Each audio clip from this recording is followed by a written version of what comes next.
একদিকে আমার হরিচাঁদ গুরুচাঁদ শিক্ষার আন্দোলন করলেন, এদের সচেতন করার চেষ্টা করলেন, আর পাশাপাশি ওই ব্রাহ্মণ শ্রেণী ওনারা কি করলেন, এদের লেখাপড়া থেকে দূরে রাখা যায় কোন কৌশলে সেই ব্যবস্থা করলেন।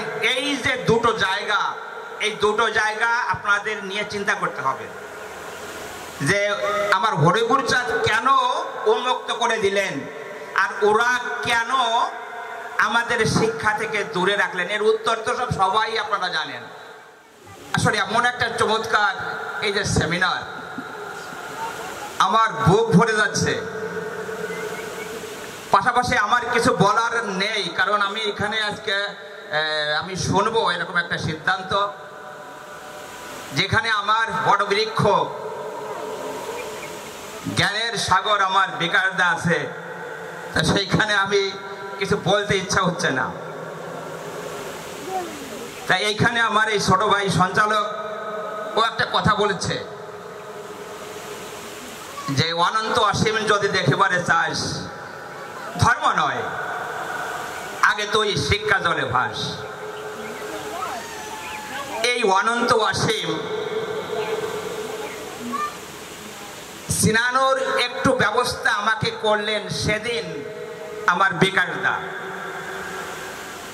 এই বেকারদা যদি আমাকে এই মধুশ্রী বন্দ্যোপাধ্যায়ের যদি প্রাগ ইতিহাসের কথা না বলতেন, আমি যদি না পড়তাম, জয়ন্ত দাসের বিবর্তন, আদি যুদ্ধ আদি প্রেম যদি না পড়তাম, আমি অনন্ত অসীমের কথা ভাবতে পারতাম না।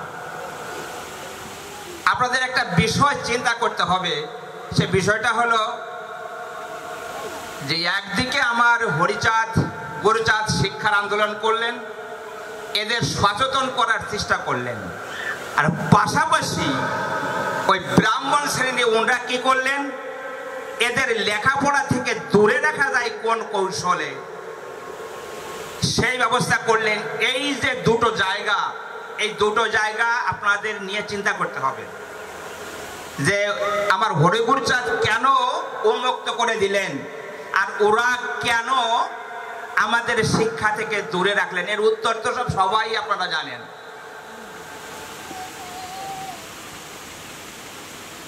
আঠারো জন সৈন্য নিয়ে ইখতিয়ার উদ্দিন মোহাম্মদ বিন বিখতিয়ার খিলজি উনি লক্ষণ সেনের রাজত্ব উনি দখল করলেন।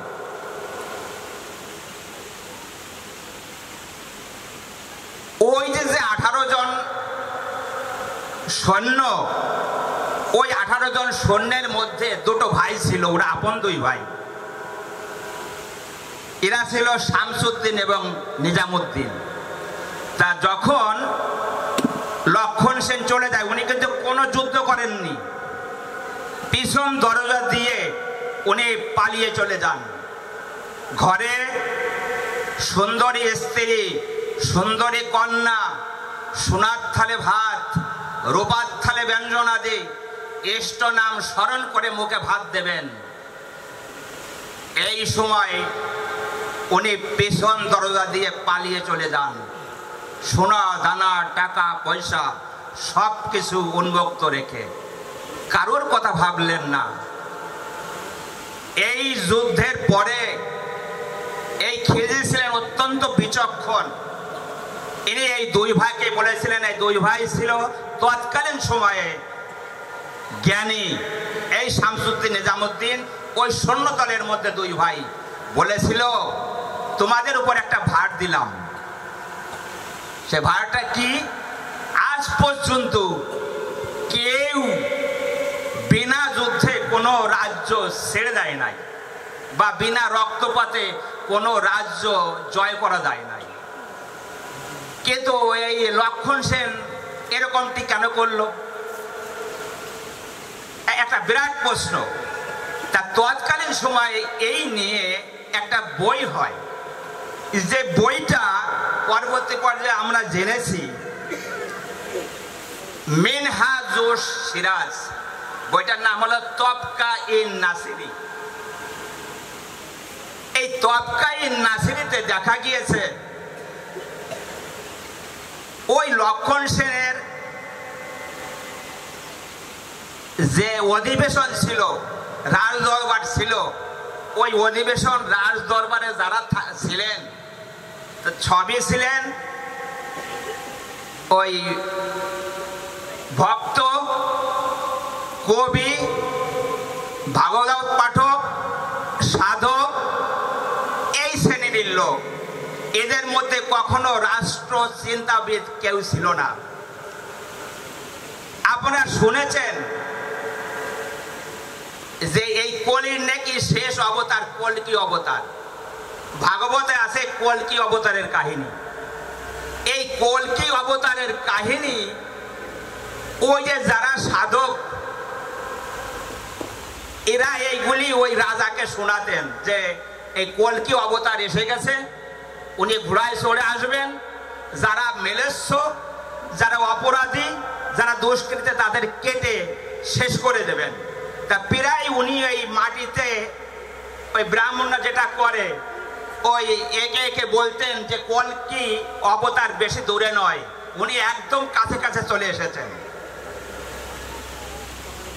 তা এই যে যিনি ইকতেরউদ্দিন মোহাম্মদ বিন বিক্তিয়ার খিলজি, একেই ওই সমস্ত সাধক মহাজন এরা বলেছিলেন যে এই সেই কল্কি অবতার এসে গেছে। যখন কল্কি এসে গেল, আপনারা শুনেছেন যে ভাগবতের বর্ণনায় যে ভগবান শ্রীকৃষ্ণ লাস্টে কল্কি অবতার হয়ে আসবেন। যখন কল্কি এসে গেল, আসলে বলুন তো এই ভগবানের সাথে কি যুদ্ধ করা চলে নাকি? এ মোটেই চলে না, অপরাধ, অন্যায়। তখন উনি কি করলেন, ওই ভগবানের নাম শুনে যে হে ভগবান তুমি দূরেই থাকো, আমি পিছন দরজা দিয়ে চললাম। আমি 1915 সালে ভারতের কৃষ্ণনগরে আমি বেড়াতে গিয়ে একটা অনুষ্ঠান, আমি একটা রাজনৈতিক সেমিনার দেখেছিলাম, যেখানে বর্তমানের ভারতের প্রধানমন্ত্রী নরেন্দ্র মোদীজি আসছিলেন। উনি একটা কথা বলেছিলেন, আমার কথাটা আজও লেগে আছে, যে দিব্যজ্ঞান নয় কাণ্ডজ্ঞান চাই। এই যে দিব্যজ্ঞান যে নয়, কাণ্ডজ্ঞান চাই। কাণ্ডজ্ঞানটা কি? আপনার মাঠে ধান পেকে আছে, ওকে কাশিতে কেটে কিসের নিয়ে বাড়ি এনে ওকে মাড়াই করে গোলায় তুলতে হবে, এটাই হলো কাণ্ডজ্ঞান। আর আপনি যদি বলেন হে ভগবান, হে ঈশ্বর, ওই আমার ধান যেন বাড়ি এসে গোলায় উঠে যায়, এটা কোনোদিনও হয় নাই, কোনোদিনও হবে না। আমার হরিচাঁদ এবং গুরুচাঁদ এই কাণ্ডজ্ঞান নিয়েই উনি আসছেন, কাণ্ডজ্ঞানের কথাই উনি বলেছেন।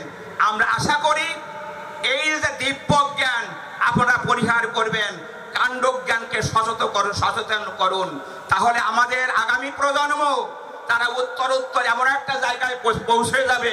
আমার রমেশ দা বলেছে, আমি নিজেও সেটা বিশ্বাস করি, যেটা প্রাক ইতিহাস প্রমাণ করে। একটা সময় সেদিন সামনে পৃথিবীতে যত এই যে ধর্ম আছে, বিশেষ করে আমরা যে ব্রাহ্মণ্য ধর্মের যে আওতাধীন আছি, এই যে বুজুর্গে কাল্পনিক অলৌকিক এই যে দিব্য, এ সব উড়ে যাবে। একমাত্র যদি টিকে যায় সেটা হলো মানবতাবাদী যুক্তি এবং বিজ্ঞানের দর্শন, তা হলো আমার হরিচাঁদের দর্শন। আগামীতে আমার হরিচাঁদ যে এবং ধর্ম নিয়ে আসছেন, এই ধর্ম যে বিশ্বের দরবারে একটা অনন্য মানবতাবাদী ধর্ম হিসেবে প্রতিষ্ঠিত হবে এবং সবাই এই ধর্মের পতাকা তলে এমনিতেই ছুটে আসবে, আমি এই প্রত্যাশা রাখি। লাস্টে আমি আমেরিকার পিটার সিঙ্গারের একটা বাণী দিয়ে আমি শেষ করব। We shall overcome some days, oh deep in my heart, মনের গভীরে আমরা জেনেছি আমরা করব জয় একদিন, আমরা করব জয় একদিন। ধন্যবাদ।